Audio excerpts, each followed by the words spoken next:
allá van. Seguimos. Capítulo 15, 4.000 años de control de precio y salario.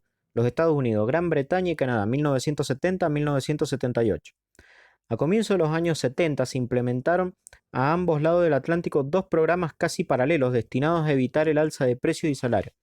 Los encargados de elaborar cada uno de los programas deben haber tenido al menos unas cuantas dudas cuando comenzaron a transitar por una senda ya bien conocida. Milton Friedman recién había escrito en una publicación en Newsweek el 11 de enero de 1971 lo siguiente: el gobierno de Johnson probó pautas de precios y salarios. Dichas pautas fracasaron y fueron desechadas. Los británicos probaron con un consejo de precios y salarios, el cual fracasó y dejó de funcionar. Los canadienses intentaron poner en práctica controles voluntarios de precios y salarios. La Comisión de Precios e Ingresos de Canadá anunció que dichos programas era impracticable y que el mismo se abandonaría el 1 de enero de 1971. Las fases en América. Desde el 15 de agosto de 1971 hasta el 30 de abril de 1974, funcionarios del gobierno en los Estados Unidos de América intentaron contener el alza de precios mediante la imposición de distintos grados de control.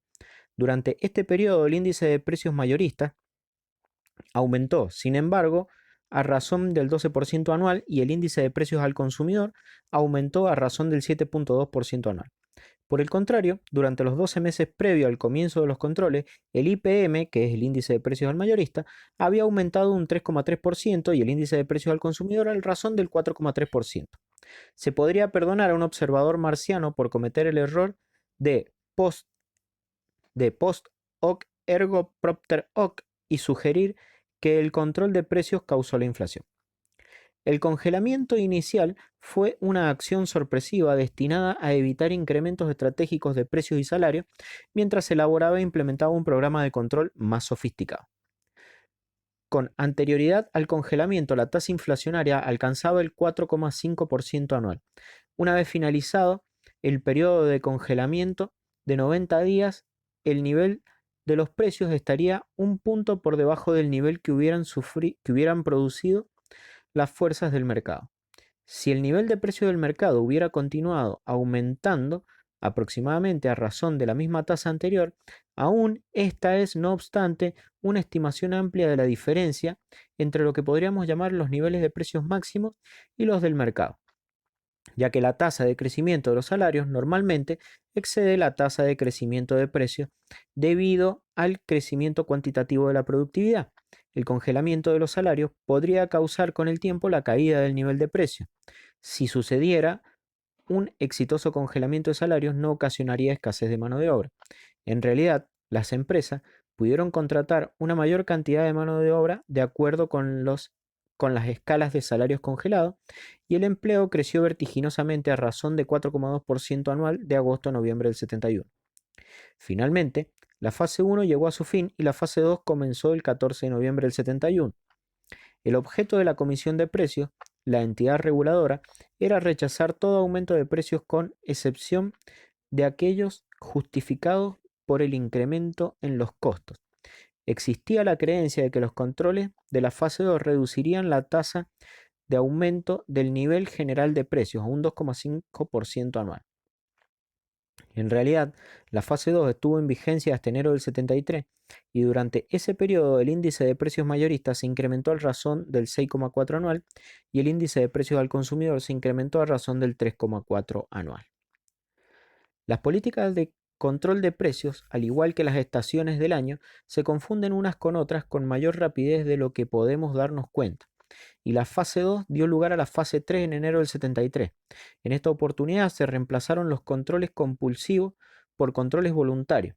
El objetivo de la fase 3 era igualmente mantener los precios a niveles bajos a un 2,5%, pero tomando en consideración la ineficacia de las medidas de la fase 2, era posible anticipar el efecto de la fase 3. En realidad, la fase 3 tampoco logró su propósito y durante sus 5 meses de vigencia el índice de precios mayorista ascendió a razón del 20,1 anual, mientras que el índice de precios al consumidor ascendió a razón del 8,1 anual. La fase 3 fue un fracaso. A pesar de la mencionada experiencia, el presidente Nixon ordenó un segundo congelamiento de precios el 13 de junio del 73.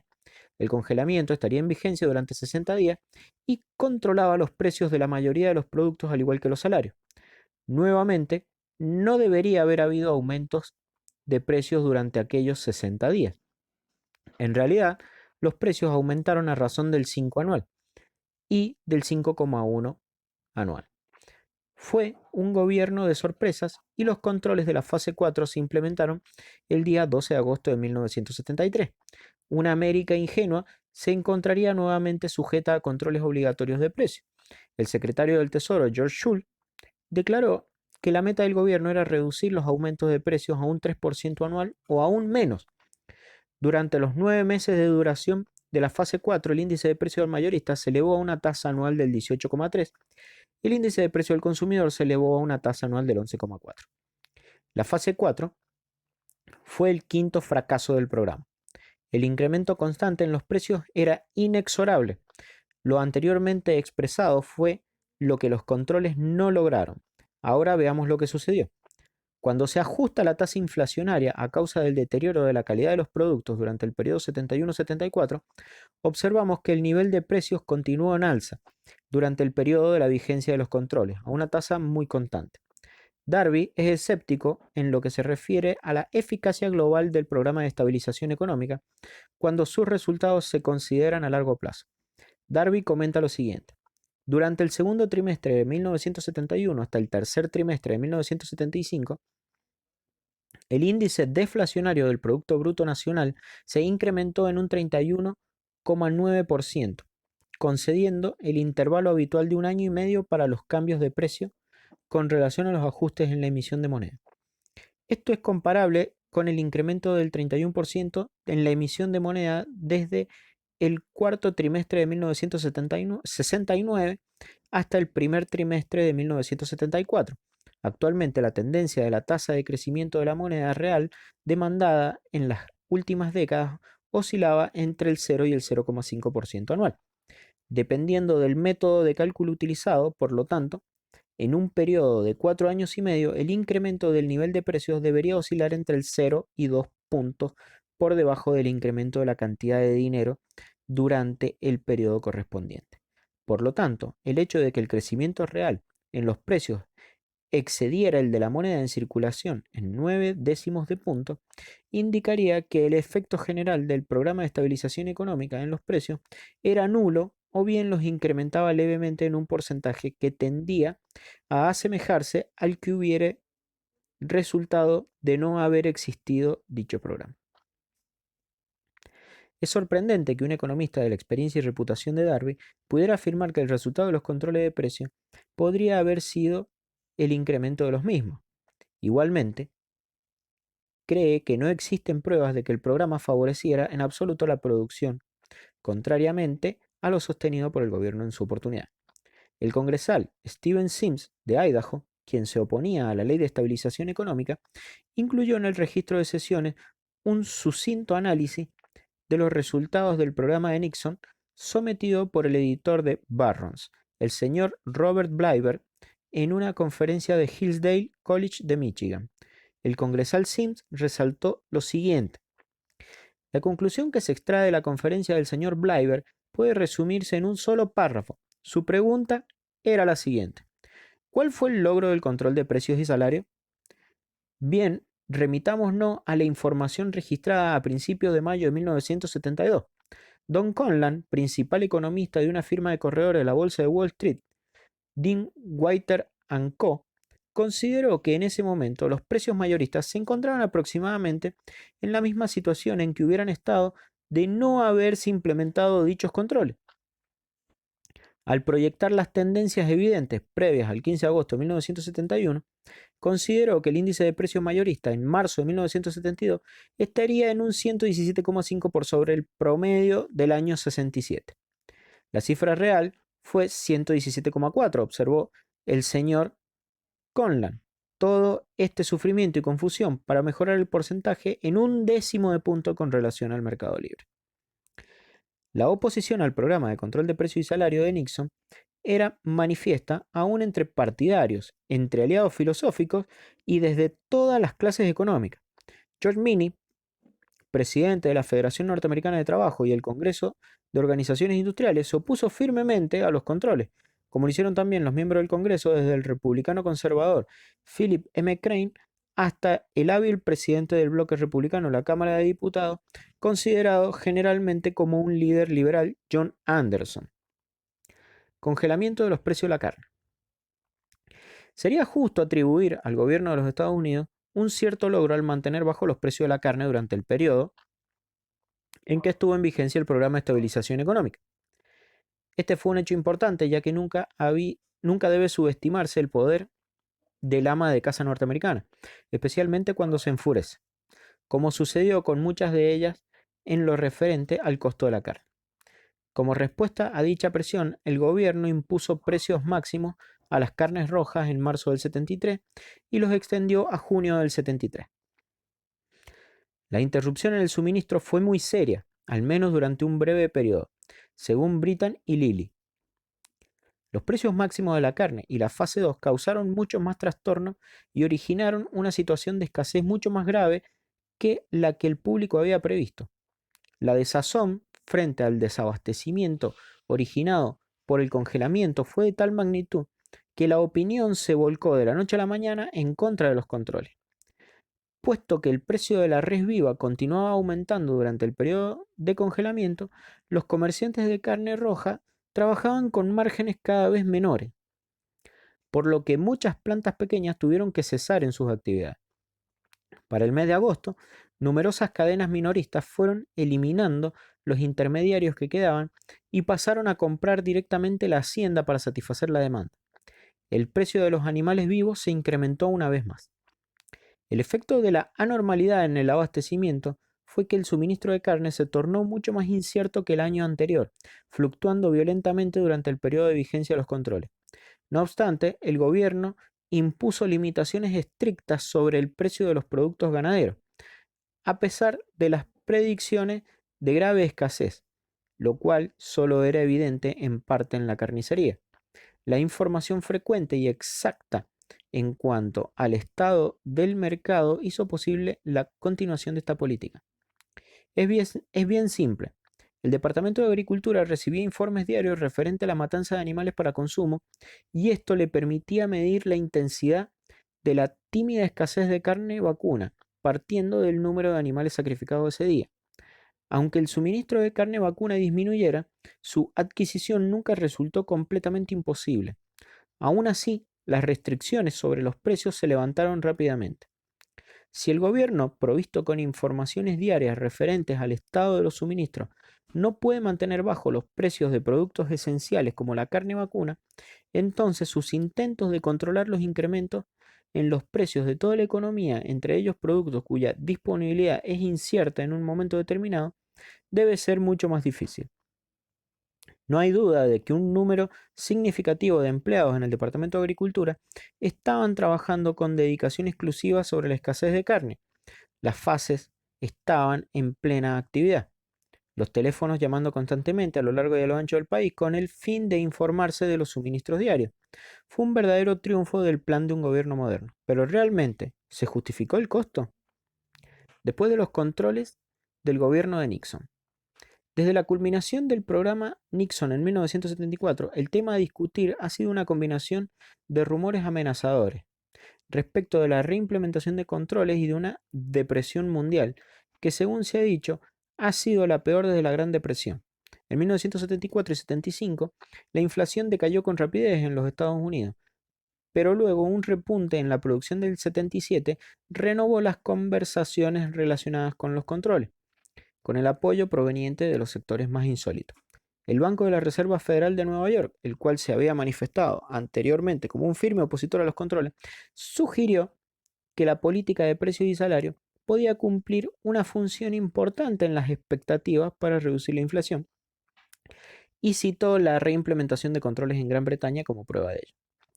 La Federación Norteamericana de Trabajo y el Congreso de Organizaciones Industriales, AFL-CIO, también manifestó su oposición en la persona de George Minnie quien declaró: "Somos muy cautelosos con los controles de precio y salario". Asimismo, Carter parecía tener en las manos de elecciones la intención de eliminar los controles, pero hechos anteriores demostraron que sus políticas antiinflacionarias de alternativa consistía solamente en exhortaciones y recomendaciones presupuestarias totalmente opuestas a la estabilidad de precios.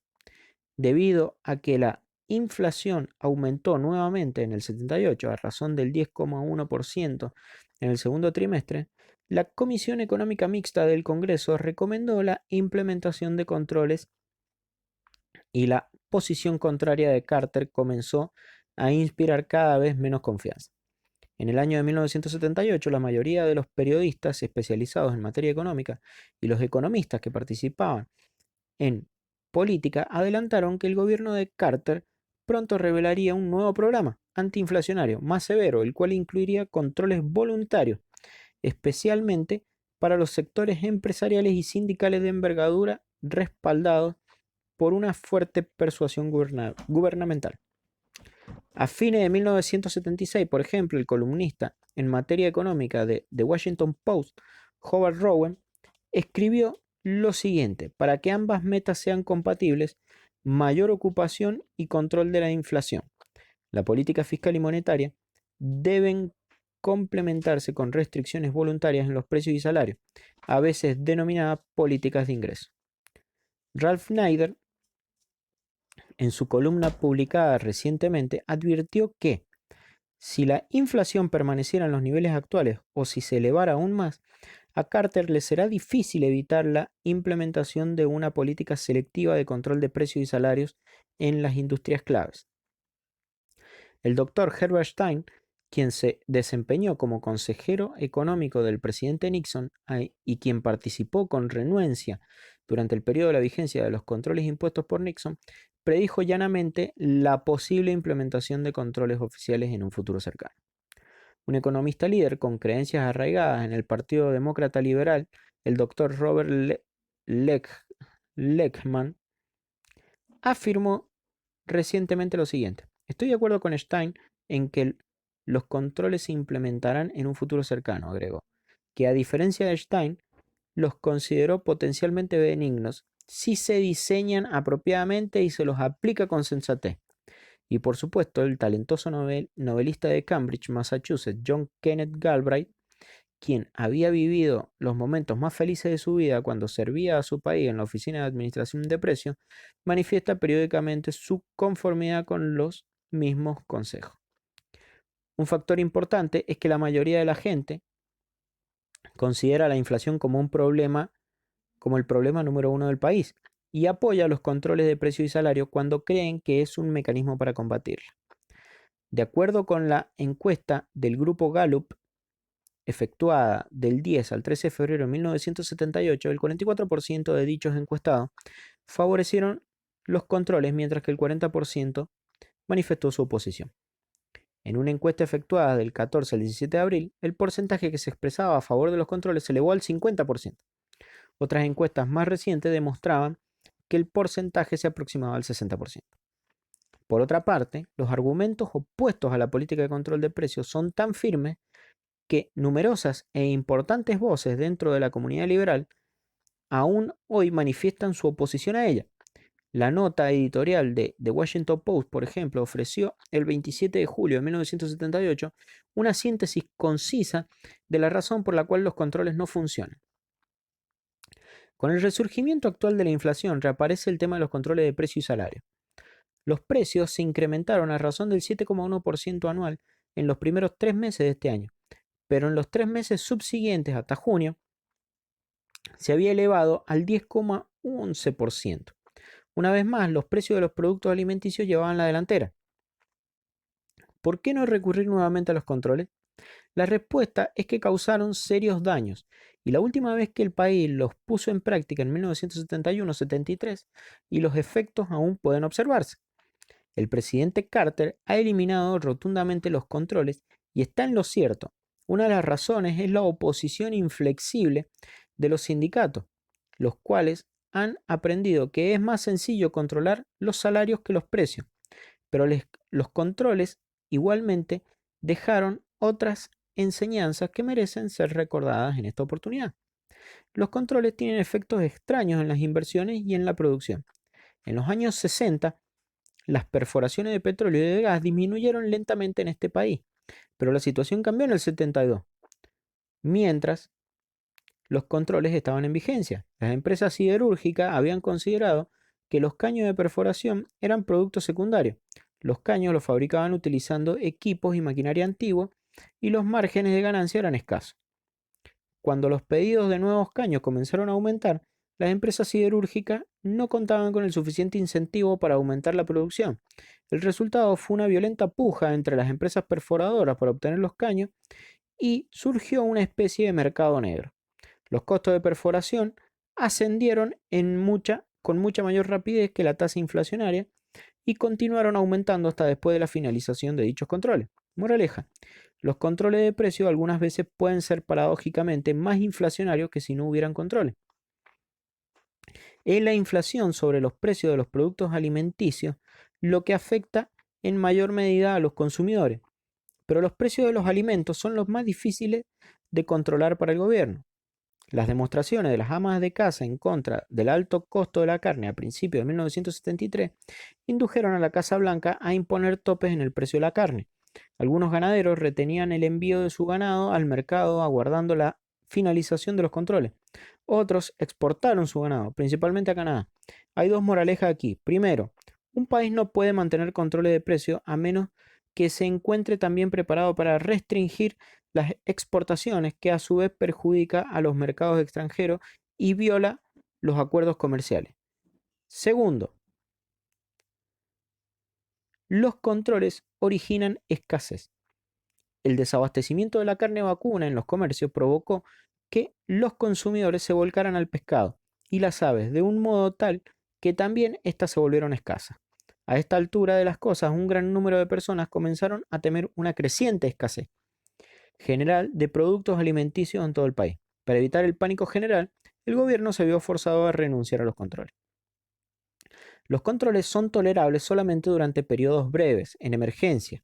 El gobierno de Carter sabe que disminuir la inflación actual tomará un tiempo muy largo, principalmente confiando en la exhortación, en la persuasión y en la creciente reducción de los gastos del gobierno federal. Dichas medidas no son muy dramáticas y no producen resultados inmediatos, pero son mejores que las alternativas. Controles voluntarios en el gobierno de Carter.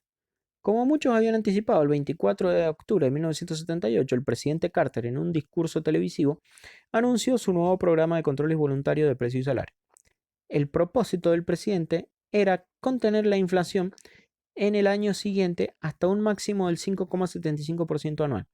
El 27 de octubre, el Departamento de Trabajo declaró que, conforme a sus estadísticas, los precios al consumidor aumentaron en el mes de septiembre a razón de un 10% anual. La inflación de 2 dígitos había llegado. Las pautas establecidas por el gobierno para los aumentos salariales se fijaron en un 7%. En cambio, los límites en los aumentos de precios son mucho más complejos, lo cual es propio de la tarea que el presidente está intentando llevar a cabo. El límite absoluto en los incrementos de precios se estableció en un 9,5%.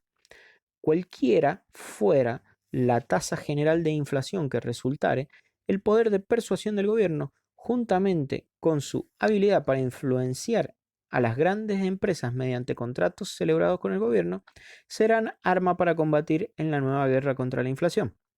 En una nueva propuesta, el presidente Carter expresó que solicitaría al Congreso que otorgara una deducción en los impuestos a aquellos trabajadores que, respetando el límite del 7%, se vieran perjudicados con el aumento de la inflación sobre dicha cifra. Actualmente, dicho aumento parece probable.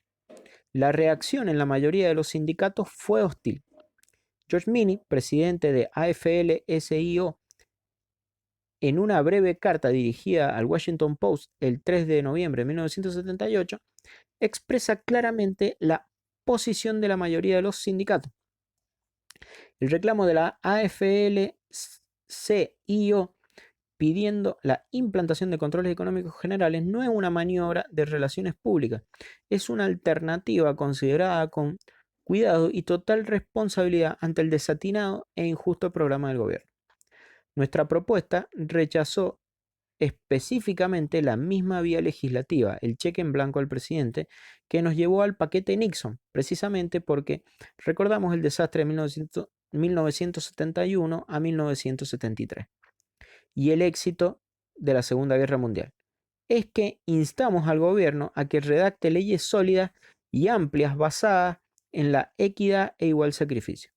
The Post predice que dichos programas no abriría de ninguna manera las puertas a los incrementos de precios existentes con anterioridad al control inflacionario.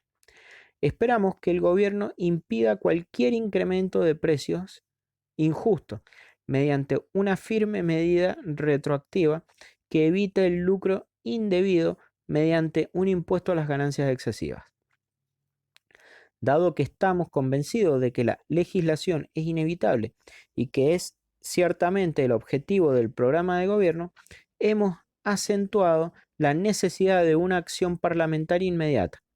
Esperamos que el presidente reconsidere el haber rechazado una sesión extraordinaria del Congreso para que Norteamérica pueda ponerse a trabajar para detener la inflación y no simplemente hablar de ella. Y una declaración abierta de esta intención por parte del presidente tendría el efecto exactamente opuesto al aquí previsto por The Post. No nos gustan los controles, ni obligatorios ni voluntarios. Deseamos regresar al mercado libre lo antes posible, pero existen males peores que los controles. La recesión es peor.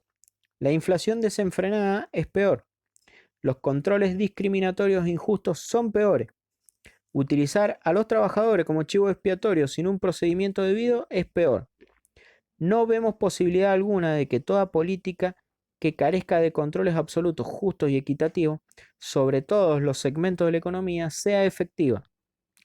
Las medidas tomadas el miércoles, incremento significativo en la tasa de interés, aún con un mayor riesgo de recesión, aumentan dicha necesidad. Dado que el presente libro se editó a fines de 1978, lo que depararía el futuro estaba por supuesto poco claro. Cuando el Congreso reanude sus sesiones, tendrá sin duda muchas propuestas de acción, incluyendo la implementación de controles obligatorios en 1979. Las etapas en Gran Bretaña.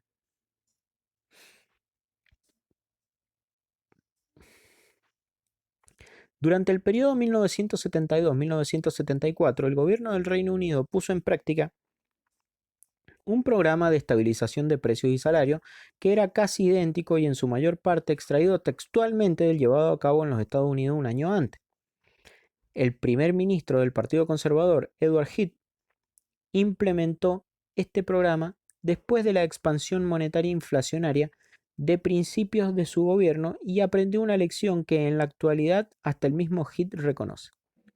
La política fue un fracaso rotundo, resultó ineficaz para solucionar el problema de la estabilización de los precios y condujo solamente a presiones de los sindicatos para obtener acuerdos que establecieran remuneraciones más elevadas y que concluyó con la caída del gobierno en el 74.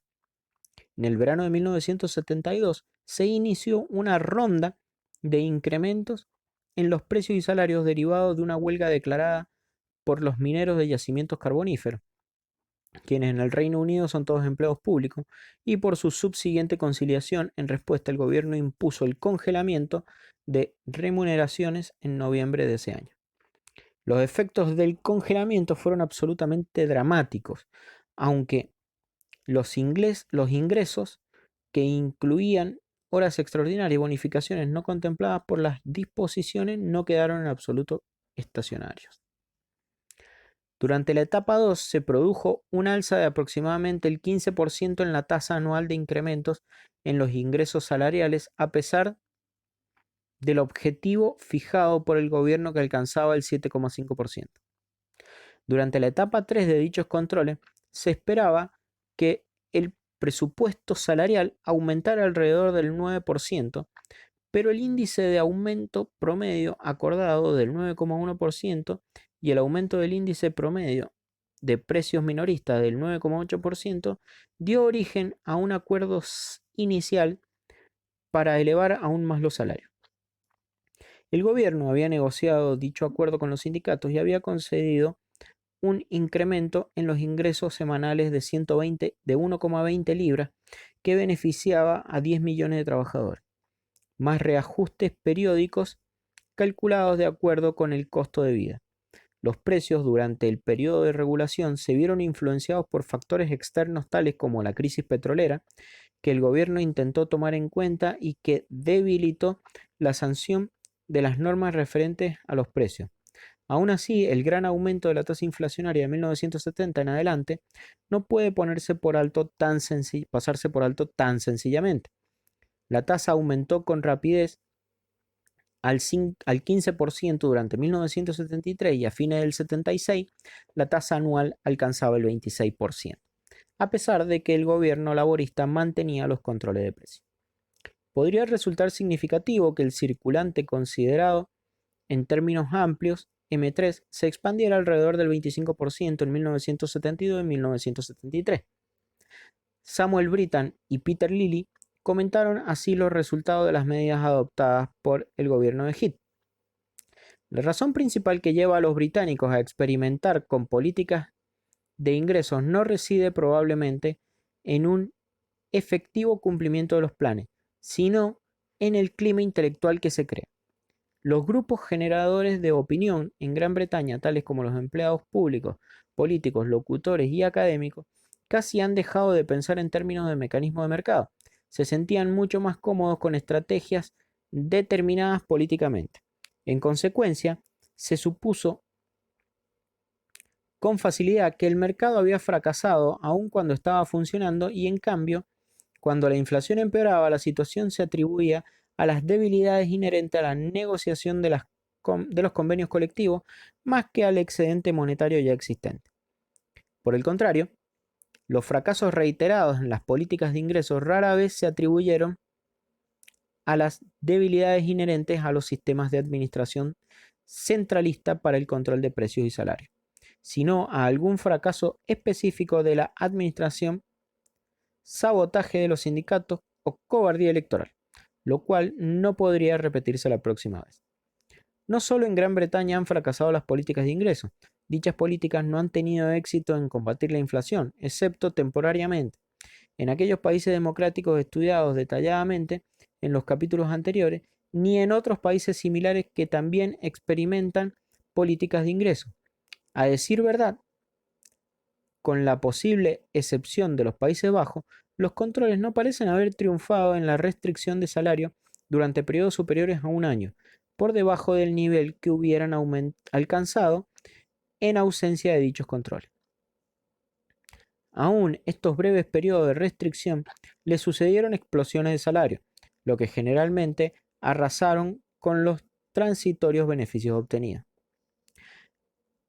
Aunque las políticas de ingresos a menudo apuntan a restringir los llamados elementos de presión de costo y así facilitar el control de la expansión monetaria, en la práctica las políticas de ingresos no han sido tan usadas. Se aplicaron casi exclusivamente con el fin de contener y demorar el efecto de la expansión monetaria ya existente sobre los precios y salarios. Aun cuando el efecto general sobre el nivel de precios y salarios haya sido mínimo, a excepción de los estados totalitarios, el efecto sobre la estructura de los precios relativos ha conducido a menudo a serias distorsiones. El actual gobierno laborista del primer ministro James Callaghan parece haber asimilado las enseñanzas que surgen de los resultados de los casos recientes. El secretario de Estado para la Protección de los Precios y del Consumidor, Roy Hattersley, miembro del Parlamento Laborista Moderado, expresó ante un periodista en el último mes de diciembre que existían ciertos precios que podían controlar, pero que no deseaban hacerlo. Si los controlara, comentó, estaría trabajando en contra de las mayores bondades de la prosperidad económica. Pienso que no existe un clima de inversión, continuó. Si hay sospecha de que cada vez que los precios aumenten una fracción más de lo que considero correcto, habrá preguntas. La gente no asumirá los riesgos de la inversión. El resultado será menores ganancias, menos inversión y menos empleo. También señaló que el costo de la regulación de precios es contraproducente. Suministrar la información que necesita la Comisión de Precios requiere un gran trabajo de contabilidad estadística. Me dijeron que una gran empresa había destinado miles de personas para trabajar en la codificación de precios, tanto como trabajaban en el mejor aprovechamiento de las leyes impositivas. No me parece que esto sea muy productivo. Quizás exista aún alguna esperanza de que los socialistas democráticos se den cuenta de aquello que sus antecesores, los conservadores, no observaron, principalmente que la causa fundamental de la inflación es el excesivo gasto del gobierno y que todas las normas sobre precios y salarios en el mundo no acarrearán el bienestar económico hasta que el gobierno ponga su propia casa en orden. La última ronda de la política de ingresos británica comenzó en agosto del 75 y consistía en una pauta pseudo voluntaria sobre salarios y en limitaciones establecidas por ley sobre los aumentos de precio, combinados con reducciones graduales del impuesto a los réditos. La política se puso en práctica dentro de un marco de desempleo que ascendía rápidamente hasta los niveles más caros de la época de posguerra y de depresión mundial. Ciertamente la inflación descendió durante el periodo en que la política de ingresos estuvo en vigencia, pero ni los partidarios tradicionales de los controles de precios y salarios han podido atribuir esta situación al programa de gobierno. Señalan que el aumento masivo del desempleo y la depresión mundial redujeron el poder de la negociación de los sindicatos, evitaron que las empresas aumentaran los precios mientras la demanda bajaba y disminuía el costo de la materia prima importada. Al momento de escribir esta obra se esperaba una nueva alza en la inflación. Antes de finalizar el año 78, a pesar de que el gobierno británico está estudiando la posibilidad de implementar una pauta de incremento inferior, asimismo se estableció una política monetaria más rígida en 1974 y 76, y puede presumirse que esta fue la razón por la cual se produjo gran parte de la reducción de la inflación. La mayoría de los comentaristas esperan que en breve la inflación aumente nuevamente debido al reciente incremento en la emisión monetaria. Los topes para los aumentos salariales en el periodo 77-78 se fijaron en el 8-10%, pero los aumentos reales ascendieron al 14% a causa del desplazamiento de los salarios. La oposición de los sindicatos a la etapa 4, que cubre hasta mediados del 79, está aumentando. En el Congreso Anual, celebrado por la Confederación de Sindicatos en septiembre de 1978, rechazaron la petición del primer ministro para apoyar su tope del 5% de los salarios, establecida en la etapa 4. El señor Callahan amenazó con usar los recursos de una política monetaria y fiscal para contener la tasa de inflación si los sindicatos no apoyaban dicha medida voluntariamente. Y así es que la política de ingresos de Gran Bretaña continúa sorteando obstáculos, enfrentando una tasa inflacionaria de 2 dígitos para el año siguiente con una medida como una mínima cooperación por parte de los sindicatos poderosos. No se visualiza la forma que tomarán los controles de precios y salario en el futuro, pero seguramente dichos controles estarán presentes en Gran Bretaña por algún tiempo. Canadá, el último ejemplo. Como si Norteamérica no hubiera aprendido recientemente su lección, el primer ministro canadiense Pierre Trudeau pidió a su parlamento en octubre del 75 que impusiera controles de precio y salario. El tope para los incrementos salariales que pretendía era considerablemente elevado, del 10% o $2.400 el menor.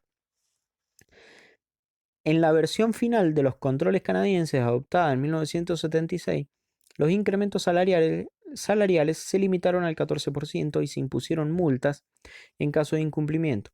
Se multó a Irving Pulp and Paper por otorgar un incremento del 23% en los salarios.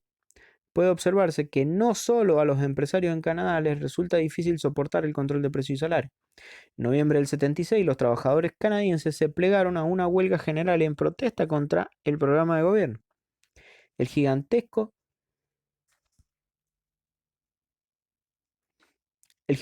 Congreso de Trabajo canadiense convocó a una huelga de 24 horas y a manifestaciones tendientes a persuadir al gobierno de Pierre Trudeau para que dejaran sin efecto todos los controles, o al menos reducirlo antes que sus planes concluyeran en el 78.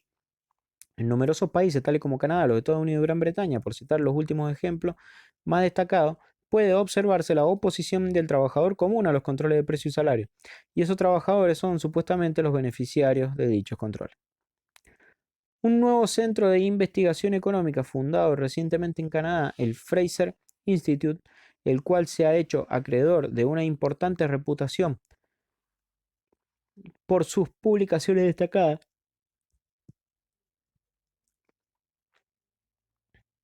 analizó la historia reciente y las probables consecuencias de los controles canadienses poco tiempo después de haberse implementado. Michael Walker, su editor, observó que hay muy pocas posibilidades de que los controles que entonces preocupaban a su nación tuvieran un resultado sustancialmente distinto del de todos los anteriores obtenidos en siglos pasados. Los controles en Canadá se impusieron luego de padecer 2 años de inflación que alcanzaba 2 dígitos. Aproximadamente el 11% es en el momento en que se implementaron dichos controles. Consistían en un programa de 3 años para limitar los aumentos salariales al 12%, 10% y 6% en el 76, 77 y 78 respectivamente. Y los márgenes de utilidad se restringieron al 95% del promedio de los 5 años previos a los controles. Estas restricciones se aplicaron solamente a aquellas empresas con una dotación superior a 500 personas y cubrían el 50% de las fuerzas de trabajo canadienses. Inicialmente, los aumentos de precios se redujeron a la mitad de los niveles alcanzados con anterioridad a los controles, del 10,6% al 5,6%.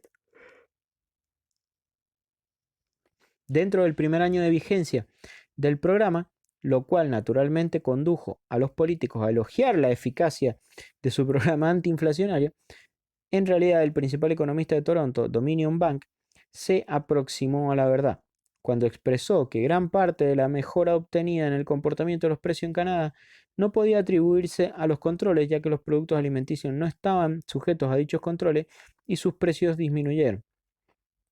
Desde entonces, la tasa inflacionaria se ha elevado al 8% en el 77 y aún más en el 78. Los efectos nocivos de la política han sido mucho más notorios. Las huelgas y los paros aumentaron, los sindicatos y los empresarios unieron su fuerza para neutralizar las medidas del gobierno, la construcción decayó a niveles récord y las inversiones de capital en la industria se redujeron. J. Peter Gordon, presidente de Steel Company de Canadá, expresa lo siguiente: tenemos que parar para reajustar la economía. Deberíamos apagar las luces e irnos. Patrick Wallace, de la oficina de Toronto de The Wall Street Journal, observó que muchos economistas dicen que los controles no solo tienen poco efecto sobre la inflación, sino que amenazan con dejar la economía canadiense en ruinas. Richard G. Lindsay, de Queen's University, escribiendo en Canadian Public Policy, sintetizó la reciente experiencia canadiense como sigue. Es importante observar que los efectos nocivos de los controles son totalmente independientes de las políticas monetarias y fiscales que las acompañan. Los efectos derivan directamente del impacto producido por el distinto tipo de intervención oficial en la economía, de los cambios económicos que crean estos impactos y de la durabilidad de estos cambios. En consecuencia, no tiene sentido ser optimista en los efectos nocivos en el largo plazo de las repetidas aplicaciones de controles implementadas dentro de una política monetaria y fiscal sensata, como parece ser el caso de Canadá, que cuando van acompañadas de una política monetaria y fiscal contraproducente, como ocurrió con frecuencia en Gran Bretaña. En consecuencia, el mensaje principal que quiero manifestar es el siguiente. A.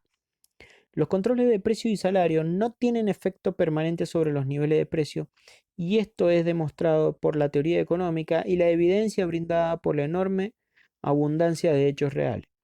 Si nunca se repitiera la implementación de controles en Canadá, los efectos a largo plazo de los ya implementados probablemente no sean demasiado serios.